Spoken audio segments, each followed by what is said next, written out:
प्रसादे सर्वदुःखानां हानिरस्योपजायते हानिरस्योपजायते प्रसन्नचेतसो हासु प्रसन्नचेतसो हासु बुद्धिपर्यवतिष्ठते। बुद्धिपर्यवतिष्ठते।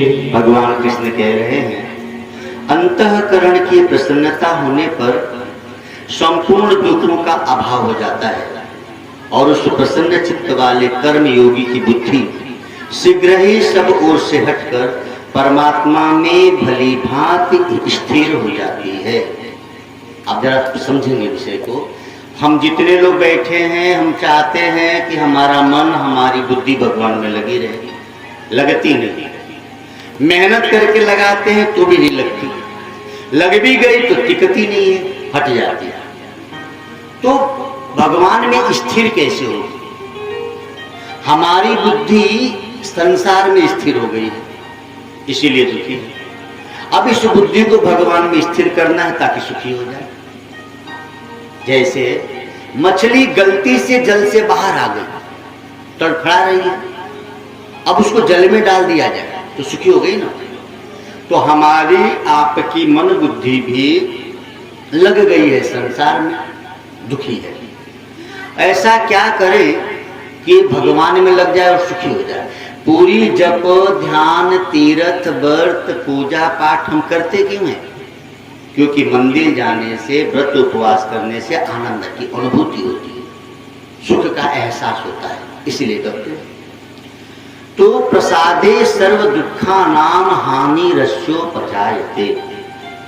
भगवान कह रहे हैं कि अंतःकरण की प्रसन्नता एक होती है बाह्यकरण की प्रसन्नता। जैसे संसार मिला तो हम प्रसन्न हुए, लेकिन यह बाह्य प्रसन्नता है। कोई नहीं जानता, लेकिन आप रात्रि को यदि अकेले मंदिर आए हैं, दुनिया सो रही है, आप उठे, मन बहुत विकल है, आप आए, स्थान पर बैठे, थोड़ी देर जप किए, आनंद का अनुभव किए, फिर घर गए। अब एक हिस्सा किसी को सुनाओगे तो भी आनंद आएगा। यह अंतःकरण का सुख है। एक हुआ बाह्यकरण का सुख, एक हुआ अंतःकरण का सुख।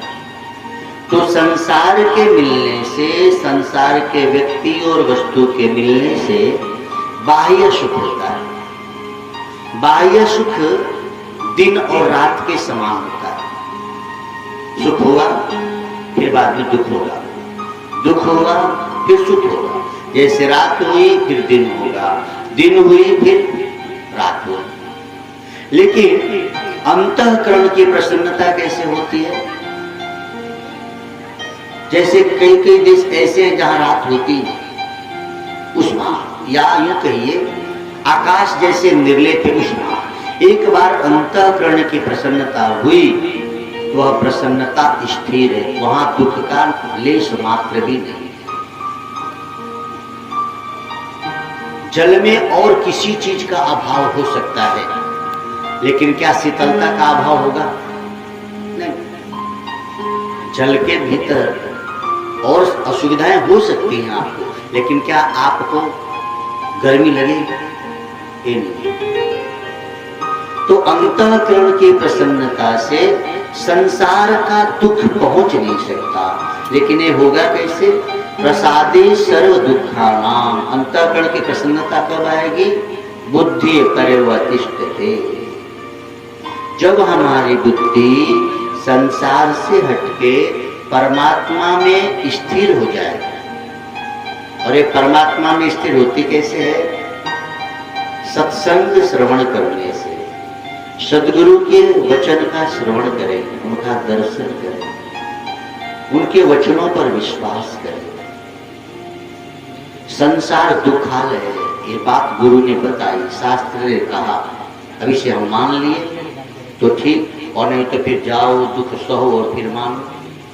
दो तरह के बच्चे, एक को बता दिया गया कि बेटा न जा, नहीं तो मिर्चा न खा, नहीं तो तीखा लगेगा, वो नहीं खाया। दूसरे ने कहा मैं खा के ही मानू, फिर दे शीशी कर। तो शास्त्र के वचन यदि मान लेते हैं तो बिना दुख सहे ही सुखी हो जाएंगे। और जो नहीं मानते तो पहले दुख सहते हैं, फिर जाते हैं तो मानते हैं। जो लोग मंदिर सदा जाते हैं उनके जीवन में दुख आता ही नहीं, और कईयों के जीवन में दुख आता है तब मंदिर जाते हैं, कार्य बाबा हमारा दुख दूर हो गया। तो प्रसादे सर्व दुखानां महानिरस्योपजायते प्रसन्न चेतसो हासु। अंतःकरण की प्रसन्नता रखें। आप और हम कपड़े का ध्यान रखते हैं ना, कपड़ा गंदा ना हो जाए। कपड़ा गंदा पहनो तो ठीक नहीं लगता। तो जैसे कपड़ा गंदा है तो आपको अच्छा नहीं लगता, वैसे हृदय को भी ध्यान रखो। हृदय से कोई ऐसी चीज न देखो कि हृदय गंदा हो। कुछ ऐसा न खाइए कि अंतःकरण मैला हो। कुछ ऐसे कार्य न करो जिसके विचार आने से भी एक कुछ भी लगे तो गंदा हो जाए। तो अंतःकरण की प्रसन्नता, जैसे साफ सुथरा आईना को साफ करो, अब खाली ऐसे टच कर दो तो भी दाग दिखेगा वहां। तो जैसे शीशा को साफ करते ना, आईना को बहुत सावधानी पूर्वक, वैसे अंतःकरण को। जैसे आईना साफ हो गया तो आपको अपनी चेहरे नजर आते हैं, वैसे अंतःकरण पवित्र हो जाए तो परमात्मा नजर आते हैं। आईना को साफ कीजिए तो आपका बुरा चेहरा भी उसमें अच्छा नजर आएगा। ये तो खासियत है आईना। ऐसे ही हृदय को साफ कर लो तो आपको परमात्मा नजर आएगा। बहुत सहज भी है और बहुत कठिन भी है। सब ओर से मन को हटाकर परमात्मा में मन बुद्धि को स्थिर कर दे तो अंतःकरण की प्रसन्नता, और अंतःकरण से हटकर आप संसार में मन बुद्धि को स्थिर कर दिए तो दुख ही दुख, कभी न छूटे पिंड दुखों से जिसे ब्रह्म का ज्ञान नहीं। जिसको ईश्वर का ज्ञान नहीं वो सदैव दुखी है, वो कभी दुख से छूट ही नहीं सकता। बड़ा सुंदर एक शब्द है, आप इसको बोलिए, दोहा है। रवि पंचक जाके नहीं, रवि पंचक जाके नहीं, ताहि चतुर्थी नाही, ताहि चतुर्थी नाही। देखिए, रवि पंचक जाके नहीं, रवि पंचक जाके नहीं, रवि पंचक जाके नहीं, ताहि चतुर्थी नाही, ताहि चतुर्थी नाही। तेहि सप्तक घेरे रहे, तेहि सप्तक घेरे रहे, कबहु की तृतीया नाही। कबहु की तृतीया। अर्थ देखिए कितना अच्छा है। रवि पंचक जाके नहीं, रविवार से पांचवा दिन कौन सा है? रविवार, मंगलवार, बुधवार, है ना। रविवार के बाद देखिए सोमवार, मंगलवार, बुधवार, गुरुवार, ये ना। सोमवार, मंगलवार, बुधवार, गुरुवार। रविवार से पांचवा दिन कौन सा पड़ रहा है? गुरुवार। रवि पंचक जाके नहीं, यानी जिसके जीवन में गुरु नहीं है, क्या कहे? ताहि चतुर्थी नाही। अब चौथा दिन कौन सा है? रविवार, सोमवार, मंगलवार, बुधवार, यानी उसके जीवन में बुद्धि नहीं है। ध्यान से देखिए, रवि पंचक जाके नहीं, जिसके जीवन में गुरु नहीं है उसके जीवन में संसार की बुद्धि बहुत होगी, आध्यात्मिक बुद्धि नहीं है। ताहि चतुर्थी नाही। अब क्या होगा? तेहि सप्तक घेरे रहे। जैसे सातवां दिन कौन सा है? शनिवार। जिस पर शनि के 7.5 आ जाए वो सुखी नहीं हो सकता। तो जिसके जीवन में गुरु नहीं, उसके जीवन में बुद्धि नहीं, उसके जीवन में हमेशा 7.5 यानी कोई न कोई परेशानी रहेगी ही। ताहि तृतीया, कबहू की तृतीया नहीं, यानी रविवार, सोमवार, मंगलवार उसके जीवन में मंगल हो ही नहीं सकता। मर्जी आपकी है। रवि पंचक जाके नहीं, ताहि चतुर्थी नाही, अतहि सप्तक घेरे रहे, कबहू की तृतीया नहीं। आपके जीवन में मंगल नहीं हो सकता। कब तक? जब तक मंगल, मैं परमात्मा की मंगल में कथा सुनाने वाले निस्वार्थ परम पूज्य सदगुरुदेव के दर्शन। यहाँ तो गुरु लोग भी ऐसे ही दक्षिणाधर तर चाहे मर, तो दक्षिणाधर ऐसे लोग बढ़ गए, इसीलिए समस्या बढ़ गई। जातिवाद को हवा दे दिया, तुम छोटे जाति हम बड़े जाति, बेवकूफ कहीं कि हम सब भगवान की जाति के हैं। हमारे धर्म में एक छोटा सा ग्रंथ है ब्रह्म रामायण, जिसमें कहा गया है मानो तुझे नहीं याद क्या तू ब्रह्म का ही अंश है, कुल गोत्र तेरा ब्रह्म है, सदब्रह्म तेरा वंश है, संसार तेरा घर नहीं, 2-4 दिन रहना यहाँ, कर याद अपने राज्य को, स्वराज्य निह संकट जहाँ। इतना अच्छा ज्ञान नहीं सुना है, सुना दिया कि हम ब्राह्मण, हम क्षत्रिय, हम वैश्य, तुम शूद्र। ले अखंड भारत अखंड खंड हो गया इन जातिवादी की बातों के लिए। वास्तव में हम सब किसके अंश हैं? ईश्वर अंश जीव अविनाशी। रामायण गलत है क्या? रामायण की बात है ना, ईश्वर अंश, हम सब ईश्वर के अंश हैं भाई, फिर उसमें शूद्र और वैश्य कहां से आए? ईश्वर अंश जीव अविनाशी। भगवान गोविंद कहते ममय वासव जीवलोके जीवभूत सनातन, ये भगवत गीता के वचन है। तो आप सभी से प्रार्थना है, प्रसादे सर्व दुखानाम हानिरस्योपजायते। जिस दिन आपके हृदय में ये बात आ जाएगी कि हम उससे हैं और वो हमसे, हम सब एक ही बाप के बेटे हैं। अब एक ही बाप का बेटा 4, कोई डॉक्टर बन गया, कोई इंजीनियर बन गया, कोई मैकेनिक बन गया और कोई किसान बन गया, मान लो खेती कर रहा है।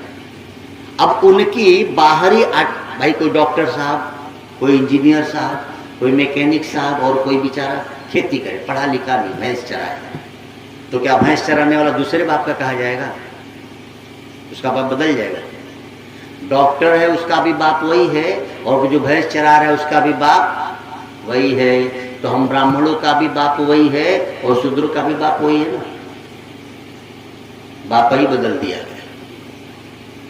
थोड़ी सी बेवकूफी हटा दी जाए तो असल ज्ञान का प्रगट्य पहले से था, अभी भी है, और एक जब ज्ञान प्रकट होगा तो प्रसन्न चेतसो हासु बुद्धि पर्यवतिष्ठते। ऐसा ज्ञान जब हमारे आपकी बुद्धि में आएगा तब बुद्धि परमात्मा में प्रतिष्ठित होगी।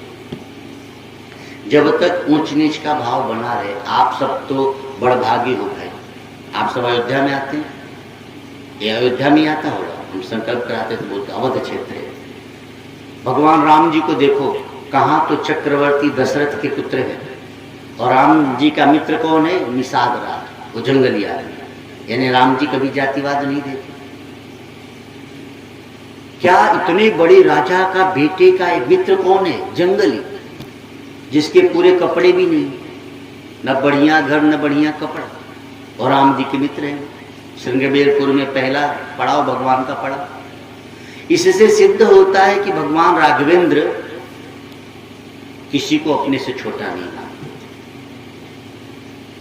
और उस अयोध्या में रहने वाले यदि किसी को छोटा और बड़ा माने तो या तो अयोध्या छोड़ दो। जय श्री राम। ये बुद्धि तो लंका वालों की थी, ऐसी बुद्धि तो लंका में थी। मैं दशानन, वो ऐसा मानता था, मैं दशानन, सब हमसे छोटे हैं। ये बुद्धि लंका की थी, अयोध्या की थोड़ी। अयोध्या में तो राम जी सबको मानते थे। तो आप सभी से भी प्रार्थना है, प्रसादे सर्व दुखाना। कितना सुंदर है ना, सारा दुख ही दूर हो जाए, ये बात यदि हृदय में आ जाए। भगवत गीता की यह बात माई बाप आपके हृदय में आ जाए तो प्रसादे सर्व दुखानाम हानिरस्योपजायते।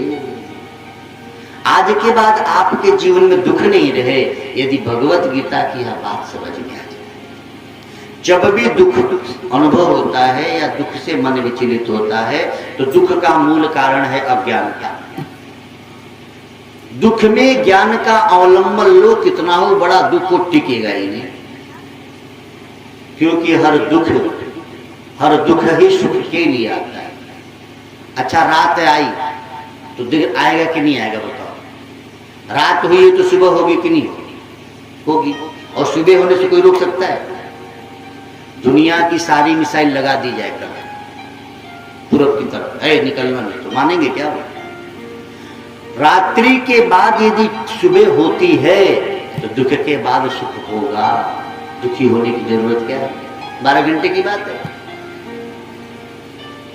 जब भी दुख हुआ तो बेवकूफी के कारण हुआ।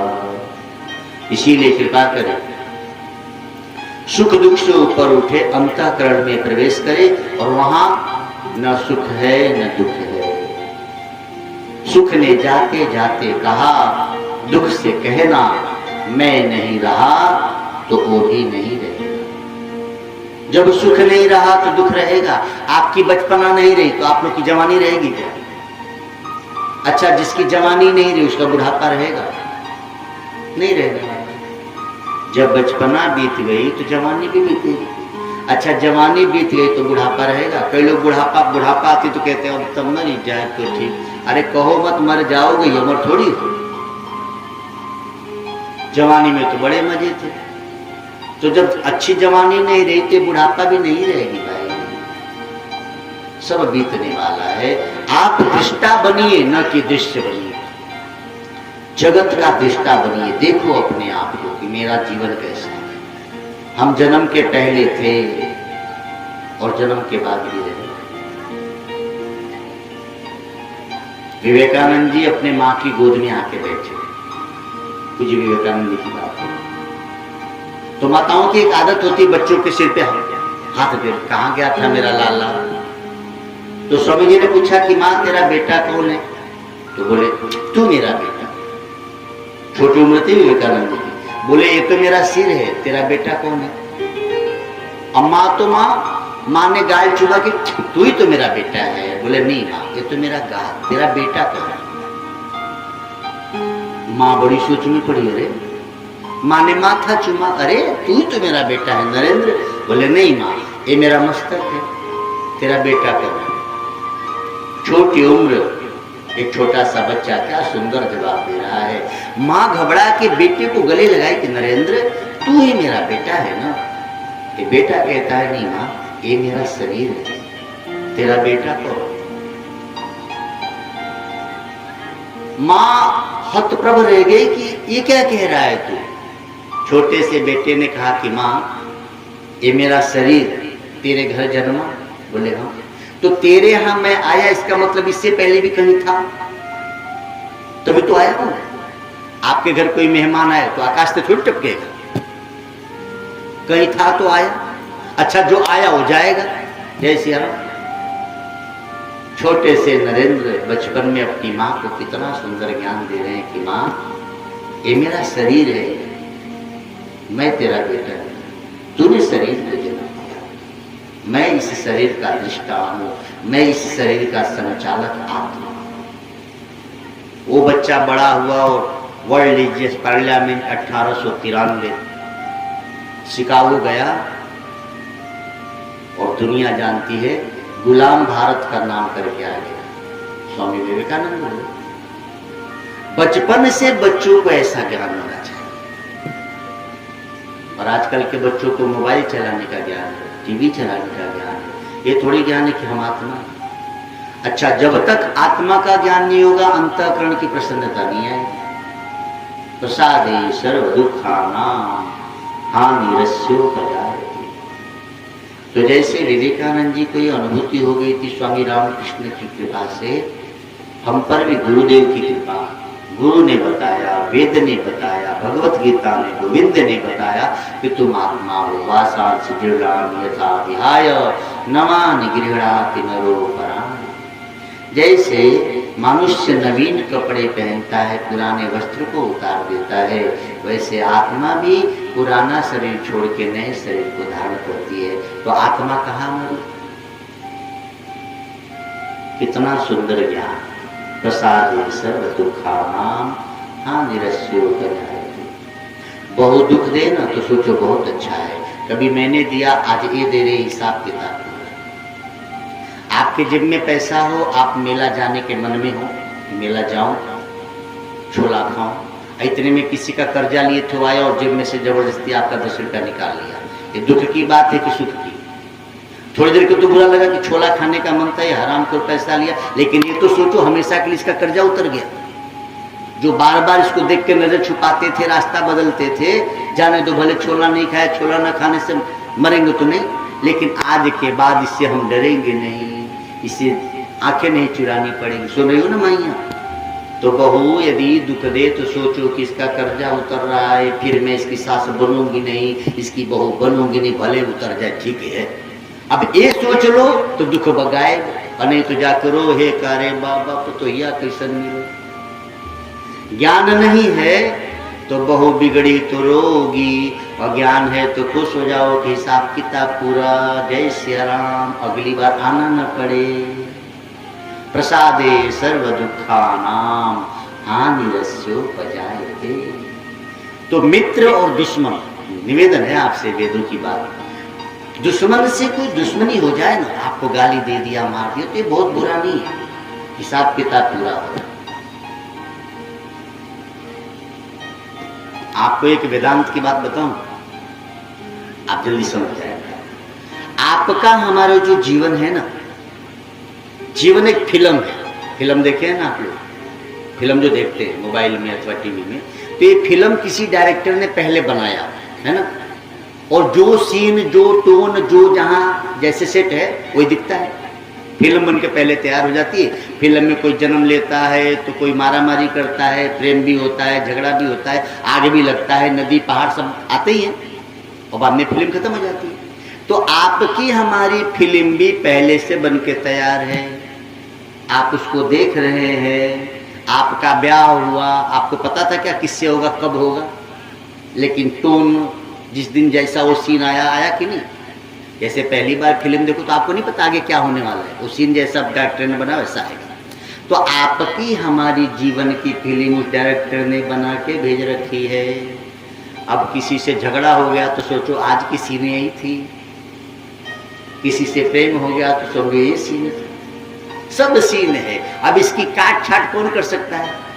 सेंसर हो वही तो करता है। फिल्म में एक ठीक नहीं है साहब, इसको काट दो। तो आपके जीवन में भी कुछ ज्यादा ठीक नहीं लग रहा है, लंबा रील है, लंबा सीन है, तो उससे प्रार्थना करो कि ठाकुर जी इसको काटो, दूसरे के बस की बात नहीं है। इसीलिए मित्र मिले, दुश्मन मिले, अपना मिले, पराया मिले। आज के बाद मेरी इतनी बात मानिए, जीवन आनंदमय हो जाएगा। प्रसादे सर्व दुखानाम हानिरस्योपजायते। आज के बाद कोई घटना घटे दृष्टा बनिए, ये मैं इसे देखने वाला हूँ, ये फिल्म चल रही है। जैसे आप फिल्म देखते हो तो उसमें बहुत कुछ होता है, कोई मरता है, कोई रोता है, तो आप क्या करते हो? आप देखते हो ना, मजा लेते हो। आप थोड़ी उसमें लगते कि मेरा है, नहीं, आपको पता है। आज के बाद जीवन के हर दृश्य को देखिए और मान लीजिए ये होना है। अच्छा, हर फिल्म का दैंड होता है, ऐसे एक दिन इस फिल्म का भी दैंड होगा। और फिल्म की दैंड कहाँ होती है? डायरेक्टर जाने। कहीं कहीं मिलते हैं तो दैंड हो जाती है, कहीं कहीं कोई मरता है तो दैंड हो जाती है, कहीं कहीं किसी को पैसा मिलता है तो कहाँ खत्म कर दे फिल्म वाला जाने। क्या पता आपकी हमारे फिल्म की दैंड कहाँ होगी, राम जाने। अब घूम के ही कथा सुना रहे, पता ना अयोध्या में मरेंगे कि गोंडा में मरेंगे, कहीं कभी दिल्ली चले जाते हैं तो कभी जयपुर में। बड़ा घबराते रहता हूँ कि भगवान, जन्म काशी की भूमि में, इतना दूर दूर घूमते हैं, पता ना कहाँ चले जाएंगे। इस फिल्म के दैंड का पता नहीं। प्रसादे सर्व दुखानाम हानिरस्योपजायते। तो इस बात को समझिए और सदैव कृपानाथ, कृपा करके प्रसन्न रहना सीखिए। आज कोई गलत आदमी मिल गया, बड़ा माथा खाया, सोचो वाह प्रभु आज की सीन बड़ी गड़बड़ थी। किसी दिन खूब बढ़िया मालपुआ मिठाई मिले, सोचो वाह भगवान क्या बढ़िया सीन लगाए थे आपने। कितना आनंद की बात है। फिल्म में तो फिर भी एक व्यवस्था है, भगा के देख सकते हो, लेकिन ये फिल्म भागती नहीं, फॉरवर्ड नहीं होती ना। इस फिल्म को तुम चाहो न चाहो देखना पड़ेगा, ये फॉरवर्ड नहीं होती। इसीलिए आज के बाद देखिए अपने आप, सोचो ही मत कि हम स्त्री हैं, हम पुरुष हैं, हम ब्राह्मण हैं, हम क्षत्रिय हैं, वैश्य हैं, शूद्र हैं। नहीं, बस इतना याद रखो, हम राम जी के हैं और राम जी हमारे। वो डायरेक्टर है और हम एक्टर हैं, एक्टर को वही करना है जो डायरेक्टर कहेगा। पहले से लिखित है भाई, एग्रीमेंट होता है। एक्टर न कर नहीं सकता, एक्टर नहीं बोल सकता कि मैं ये सीन नहीं करूंगा, बड़े बड़े देखो, बड़े बड़े एक्टर भी बेचारे कभी कभी देखो ना ताली बजाते हो, समझ गए आप, नंदा रमीना पुरुष में रहते हैं, वो नहीं कह सकते कि सिम में नहीं करूंगा, एग्रीमेंट है। तो आपका हमारा ठाकुर जी से एग्रीमेंट है, आप नहीं कह सकते हो कि हम दुखवा मल ले भगवान। और दुख आया ही नहीं, आपको अभिनय करना है बस। गरीबी आई तो सोचो वाह हमारी फिल्म में गरीबी के दिशे चल रहे हैं, भाई मुझे गरीब बन के रहना, अब मजा आएगा।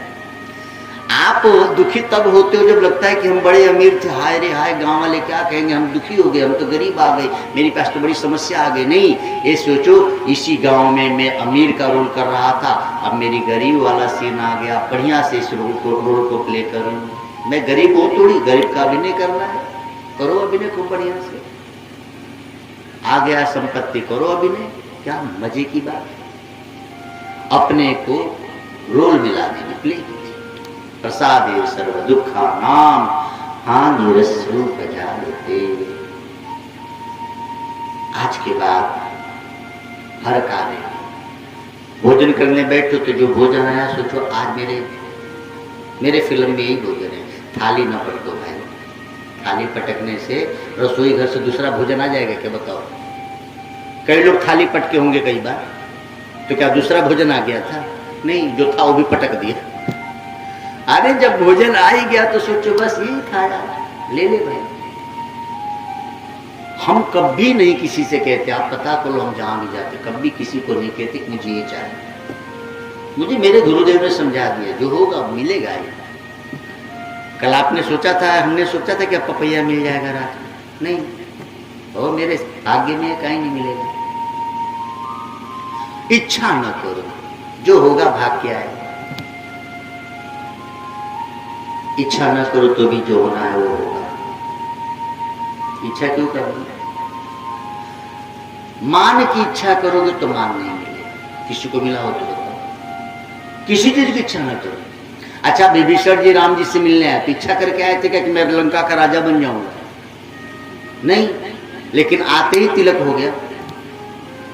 इच्छा नहीं की तो सब हो गया। इच्छा न करें। ओम नमो भगवते